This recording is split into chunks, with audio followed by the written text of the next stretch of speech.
Good afternoon student.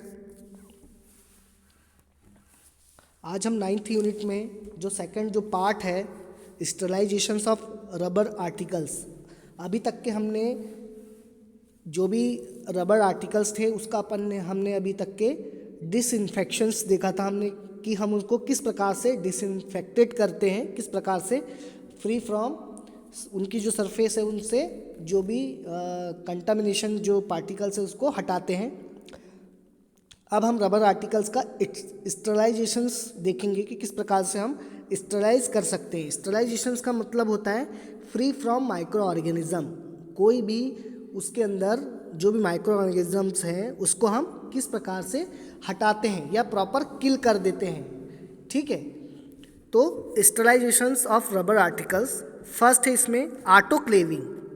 तो autoclaving क्या है? ऑटोक्लेविंग क्या है? एक प्रकार की एक मशीन होती है जिसको हम ऑटोक्लेव कहते हैं, जिसके अंदर क्या होता है कई प्रकार की मतलब इसके अंदर हॉट एयर ओवन आते हैं, ठीक है, और मॉइस्ट हीट के द्वारा हम जो है ये कई प्रकार की हीट्स के कारण जो है हम इसको माइक्रो ऑर्गेनिज्म को किल करते हैं। तो ऑटोक्लेविंग एक मशीन होती है जिसके अंदर टेम्परेचर बहुत ज़्यादा होता है। तो ऑटोक्लेविंग में 121 डिग्री से लेके 123 डिग्री तक के इसके अंदर क्या होता है टेम्परेचर होता है, और इसके अंदर का जो प्रेशर है 15 to 70 LBS square inch for 15 minutes. हम इतनी देर तक के जो है जो भी आर्टिकल्स है उसके को हम ऑटोक्लेव के अंदर रखते हैं, तो हम इसका प्रॉपर तरीके से ऑटोक्लेविंग कर पाते हैं और स्टरलाइजेशन जिसमें हो जाता है जो भी आर्टिकल्स हम दोबारा रीयूज़ करना चाहते हैं उसके लिए। फिर हम केमिकल स्टरलाइजेशंस भी कर सकते हैं जिसके अंदर कई प्रकार के जो केमिकल कंपाउंड्स हैं हम उसका उपयोग करते हैं। तो फर्स्ट इसमें है क्या है सेवलॉन। जो सेवलॉन जो है उसको हम 30 मिनट्स तक के हम जो है रबड़ के जो भी आर्टिकल्स है उसको के अंदर हम इसको डीप करके रख सकते हैं, तो भी हम माइक्रो ऑर्गेनिज्म को किल कर सकते हैं और उसका जो है केमिकल स्टरलाइजेशन हम कर सकते हैं। फिर नेक्स्ट इसमें है ग्लूटाएल्डिहाइड। ग्लूटाएल्डिहाइड को हम 10 to 20 मिनट्स हम डिसइंफेक्शंस के लिए रखते हैं for the disinfections and 10 hour for the sterilisations. अगर हम 10 to 20 मिनट्स तक के हम इसको ग्लूटाएल्डिहाइड में रबर आर्टिकल्स को लगेंगे तो वो डिसइंफेक्शंस होगा, और अगर हमने 10 आवर्स के लिए अगर रखते हैं तो वो प्रॉपर स्टरलाइजेशन हो जाएगा केमिकल कंपोनेंट्स के थ्रू। उसके थर्ड बात है एल्कोहल। एल्कोहल जो है 20 to 30 मिनट तक के हम एल्कोहल से क्या है इसके अंदर रबर आर्टिकल्स को रख के हम जो है इसके हम स्टरलाइजेशन कर सकते हैं। Good must be arranged with the distil water. जो भी जो गुड्स है जो भी आइटम्स जो रबर को हम उसको किससे वॉश करना है हमको डिस्टिल वाटर से after chemical disinfection before use.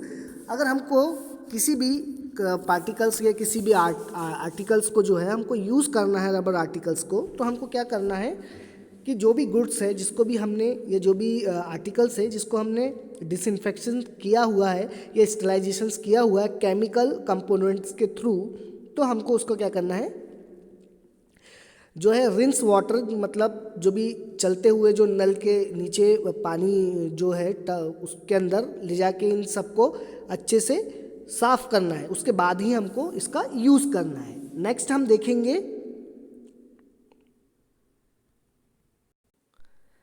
Purpose of the rubber goods. हमको क्या पर्पस है इनके रबर गुड्स को केयर करने के लिए? तो फर्स्ट पर्पस है to prevent spread the infection.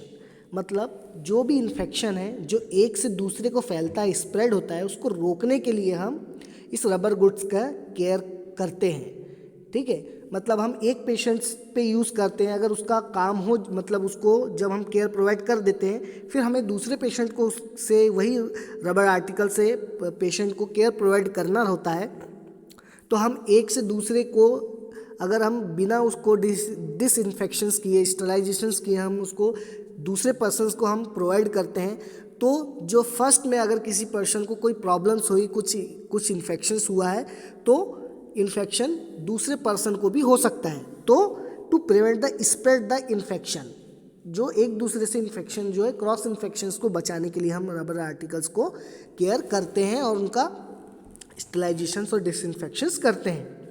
Second है to clean the articles and prepare for the reuse.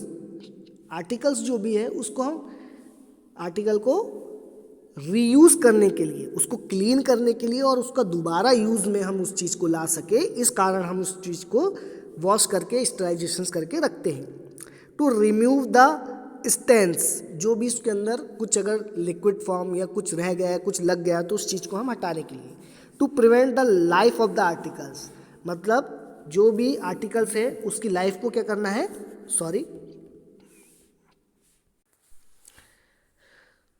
तो जो भी आर्टिकल्स है उसकी लाइफ को क्या आगे बढ़ाने के लिए या फिर उसकी जो भी क्वालिटी है उसको मेंटेन करने के लिए या उसका मेंटेनेंस करने के लिए जो भी है हम रबड़, ये जो रबड़ के जो भी है प्रोडक्ट जो है उसको हम उसकी केयर करते हैं, हम उसका वापसी रीयूज़ कर सके इस कारण। नेक्स्ट है लिलिन। लिलिन मतलब होता है जो भी हमरे कपड़े के जो भी आर्टिकल्स होते हैं, जैसे कि ये पेशेंट का जो गाउन है, ये जो पेशेंट ने जो गाउन पहना हुआ है ये पेशेंट गाउन्स है, या फिर ये जो डॉक्टर्स और नर्स के ये जो भी गाउन्स हैं, या हॉस्पिटल्स के ये जो बेड्स के ऊपर जो बेडशीट्स लगी है, ये सबको हम क्या कहते हैं, लिलेंस कहते हैं, जिसका हमको केयर, जिसको हम रीयूज़ करने के लिए इसका भी हमको केयर करना पड़ता है। तो इसमें फर्स्ट है जो care of the linen, common linen items. क्या जो हॉस्पिटल्स में यूज जो होते हैं कॉमन क्या होते हैं, कौन कौन से आइटम्स इसमें होते हैं। तो फर्स्ट इसमें होता है बेडशीट, जिसको हम टॉप शीट या बॉटम शीट भी कहते हैं, जो सबसे ऊपर साइड होती है। बेडशीट हमारे घर में भी होती है।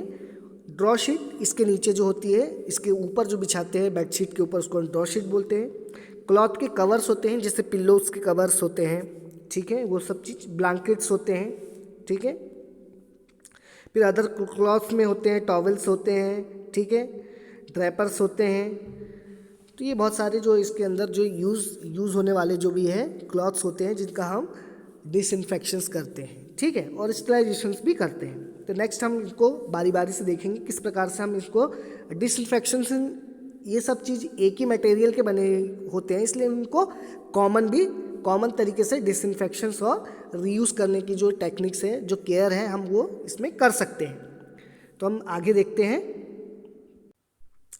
तो first remove the stains from the linen. कुछ भी अगर कुछ लिलिन के जो भी कपड़े हैं उसके ऊपर कुछ चीज़ लग गई है या कुछ गिर गया है, तो उनको किस प्रकार से हम साफ़ करेंगे, क्या क्या चीज़ ये हो सकती है। तो जैसे टी हो सकती है, कोका हो सकता है, जैसे कोका कोला, ये वो सब चीज़, सॉफ्ट ड्रिंक, कॉफ़ी हो सकती है, ये सब चीज़ हो सकती है। Wash item in hot water, हमको इसको क्या करना है, हॉट वाटर के अंदर इसको वॉश करना है विद द सोडियम बाइकार्बोनेट। और किसके साथ, सोडियम बाइकार्बोनेट, मतलब जो भी हमारा जो नॉर्मल जो सर्फ जो हम यूज़ करते हैं, साबुन यूज़ करते हैं, सोडियम बाइकार्बोनेट होता है। If not completely gone, use lemon juice और द हाइड्रोजन पेरोक्साइड। मीन्स हम इसको और भी अच्छी तरीके से लेमन जूस जो है, नींबू के पानी, इससे और हाइड्रोजन पेरोक्साइड से, इससे भी हम इससे जो भी वॉश कर सकते हैं। तो ये प्रॉपर और बेटर तरीके से हो जाता है। नेक्स्ट है blood stains. Immediately in the cold water when stain disturb wash item with the warm soapy water if is old stain. Sodic item is the mixture of hydroperoxide and the ammonia for the several hours and then wash item in cold water and they with soap and warm water. मतलब जो भी blood stain जो भी है, इसको हम immediately हमको क्या करना है, कोल्ड वाटर से, अगर कोई भी ब्लड अगर इसके ऊपर गिर गया है, लिलिन के ऊपर, या भी कोई भी जो भी हमें चादर या इसके ऊपर अगर गिर जाता है, तो हमको क्या करना है, इसको कोल्ड वाटर से पहले साफ़ करना है। फिर ठीक है, उसके ऊपर जो भी है हमको हाइड्रोजन पेरोक्साइड और अमोनिया जो है, अमोनिया उसको कुछ समय के लिए, कुछ आवर्स के लिए उसके अंदर उसको डुबो के रखना है। फिर इसको कोल्ड वाटर और सोप से साफ़ कर लेना है, जिससे क्या होता है कि ब्लड जो भी अगर ब्लड लगा है चादर के ऊपर, जिससे वो निकल जाएगा। इंक स्टेन, अगर कोई इंक गिर गई है, wet the stain area with the cold water, हमको उस एरिया को कोल्ड वाटर से इसको भिगोना है।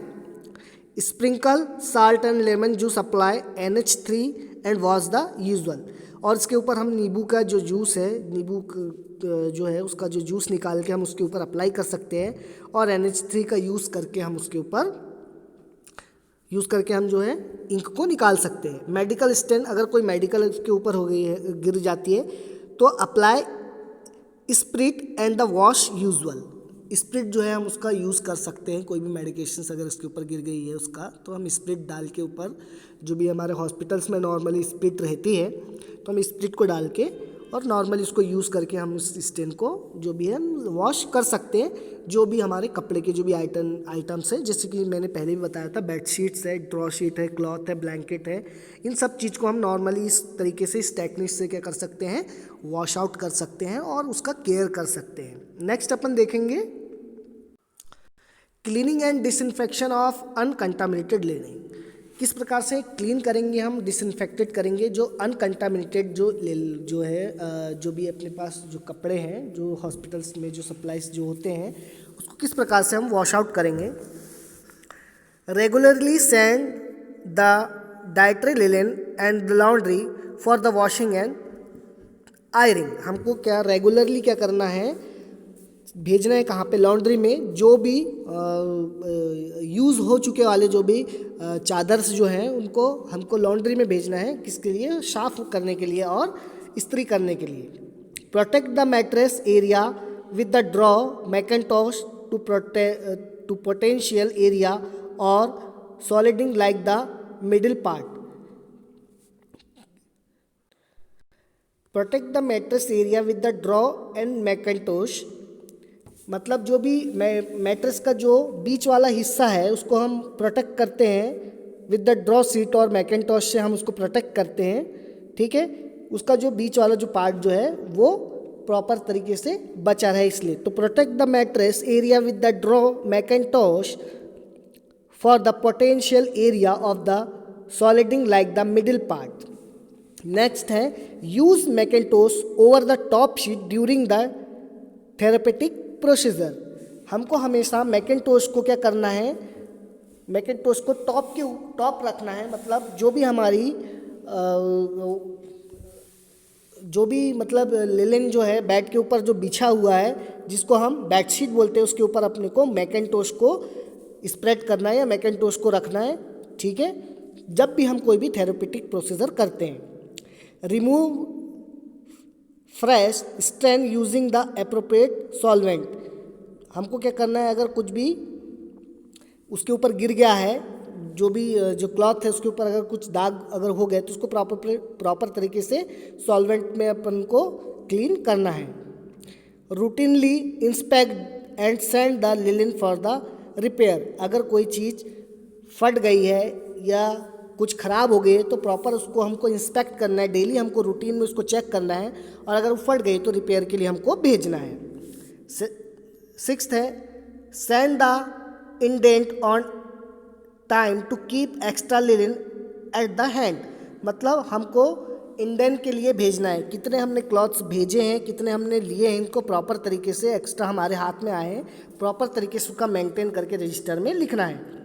Fold and keep the different linen short out in the cupboard with the label. जहाँ पे भी हम इन चादरों को रख रहे हैं, जो भी इन आइटम्स को रख रहे हैं हम, तो प्रॉपर तरीके से इनको फोल्ड करके रखना है और उसके ऊपर लेबल लगा के रखना है, जिससे हमको ईजिली जल्दी से मिलने में सहूलियत हो।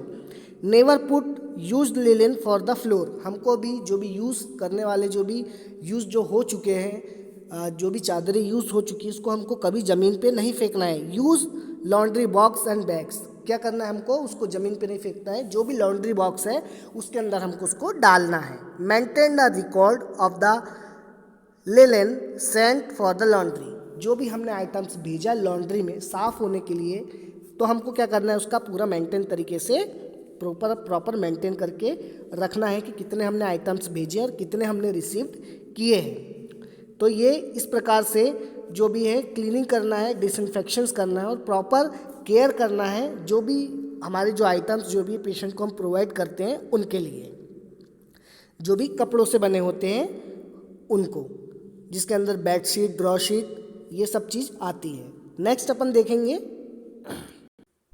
नेक्स्ट है कंटामिनेटेड। ये तो थे डिसकंटामिनेटेड। कंटामिनेटेड मतलब जो कंटामिनेटेड है, मतलब उनमें इन्फेक्शंस लगा हो सकता है या जो इन्फेक्टेड हो चुके होते हैं वो वाले क्लॉथ्स या वो वाले कपड़े। तो सबसे पहले discard the linen in appropriate laundry hamper trolley after removal from the bed to prevent contamination. क्या करना है हमको? डिस्कार्ड करना है, प्रॉपर तरीके से हमको क्या करना है? डिस्कार्ड करना है या उनको निकालना है और प्रॉपर लॉन्ड्री बैग में उसको हमको डालना है और हमको उसको कंटामिनेशन से और बचाना है। Put the linen in the bag big plastic basket with the chlorine 0.05%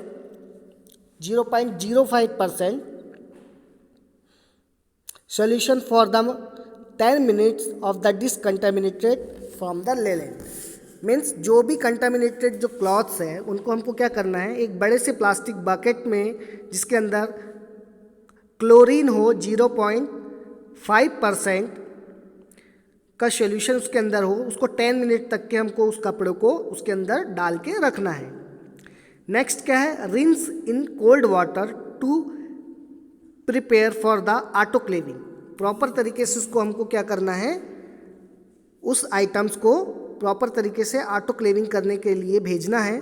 तो उसके पहले हमको कोल्ड वाटर में ठंडे पानी से उसको प्रॉपर तरीके से वॉश आउट करना है, फिर हम उसको ऑटोक्लेविंग के लिए कंटामिनेटेड लेलिन को जो है, कंटामिनेटेड जो भी है प्रॉपर ये जो है बेडशीट, इस चीज़ को हम भेजेंगे।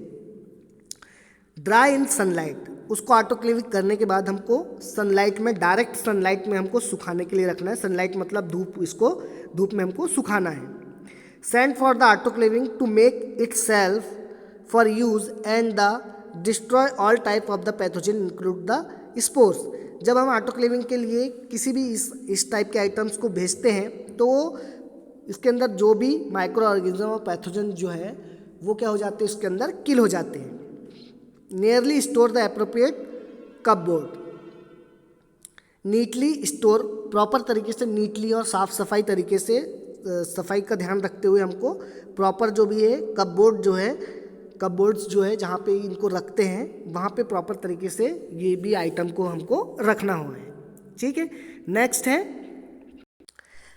इनकी केयर करने के पीछे क्या पर्पस है? Purpose care of linen. तो फर्स्ट इसमें पर्पस क्या है? To give the good aesthetic sense to the patient.